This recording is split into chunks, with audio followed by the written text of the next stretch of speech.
The major thing ఏంటంటే green credit programme. ఇది Indian initiative. దీన్ని గ్లోబల్ లెవెల్లోకి మనం ప్రొజెక్ట్ చేసుకుంటూ అక్కడ ఒక సమ్మిట్ని హోస్ట్ చేస్తున్నాం.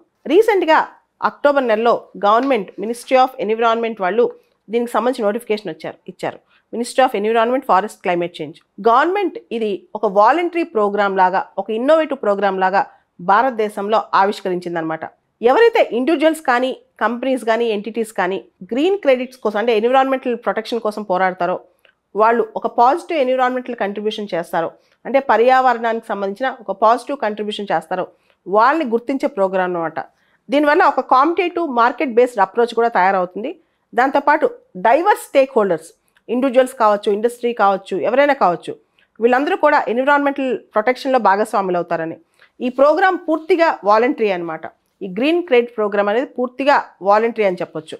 ఈ ప్రోగ్రామ్ సంబంధించి డైవర్స్ రేంజ్ ఆఫ్ ఎంటిటీస్ అంటే ఇండివిజువల్స్, ఇండస్ట్రీస్ అంటే వ్యక్తులు, వ్యవస్థలు అంటే రకరకాల పరిశ్రమలు, తర్వాత farmer producer organisations, urban local bodies, గ్రామ పంచాయత్స్, ప్రైవేట్ సెక్టర్ ఎవరైనా పార్టిసిపేట్ చేయొచ్చు.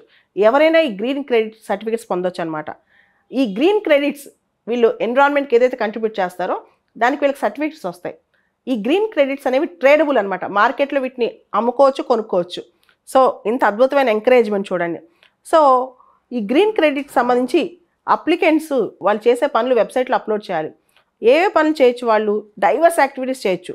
చెట్లు నాటొచ్చు, ట్రీ ప్లాంటేషన్, వాటర్ కన్జర్వేషన్, నీటిని వాళ్ళు కన్జర్వ్ చేయొచ్చు అనమాట. సస్టైనబుల్ అగ్రికల్చరల్ ప్రాక్టీసెస్, వ్యవసాయంలో సుస్థిరంగా ఉండే ప్రాక్టీసెస్ అనమాట. ఎయిర్ పొల్యూషన్ తగ్గించడం, మ్యాంగ్రూవ్స్ కన్జర్వ్ చేయటం, ఎకోమార్క్ ఇనిషియేటివ్స్, సస్టైనబుల్ బిల్డింగ్స్ ప్రాక్టీస్ చేయటం అనమాట. అంటే సుస్థిరంగా అంటే ఎన్విరాన్మెంటల్ ఫ్రెండ్లీ బిల్డింగ్స్, తర్వాత infrastructure development, green infrastructure development, ఇలాంటివన్నీ. ఎవరైతే దీనిలో గ్రీన్ క్రెడిట్ ప్రోగ్రాంలో పార్టిసిపేట్ చేద్దాం అనుకుంటారో వాళ్ళ యాక్టివిటీస్ని రిజిస్టర్ చేసి వాళ్ళు ఏదైతే చేశారో ఈ వెబ్సైట్లో అప్లోడ్ చేయాలి, గ్రీన్ క్రెడిట్ వెబ్సైట్లో. అప్పుడు వాళ్ళని డిజిగ్నేటెడ్ అథారిటీ వెరిఫై చేసి వాళ్ళకి సర్టిఫికేట్ ఇచ్చుద్ది. వాళ్ళకి ఎన్నైతే గ్రీన్ క్రెడిట్స్ వస్తాయో అవన్నీ ట్రేడబుల్ అనమాట. సో ఈ ఇనిషియేటివ్ మొన్న అక్టోబర్లో ministry of environment, forest, climate change India వాళ్ళు లాంచ్ చేశారు. దీనికి మనకి మంచి క్రెడిట్స్ వచ్చాయి. ఇప్పుడు దీన్ని వరల్డ్ వైడ్గా మనం చెప్పుకోబోతున్నాం మనం చేసిన యాక్టివిటీ అనమాట. ఇది green credit programme, green credit initiative. దీనిలో అంటే వరల్డ్ క్లైమేట్ యాక్షన్ సమ్మిట్లో మోడీ గారు ఈ సమ్మిట్లో స్పెషల్గా ప్రసంగించనున్నారనమాట.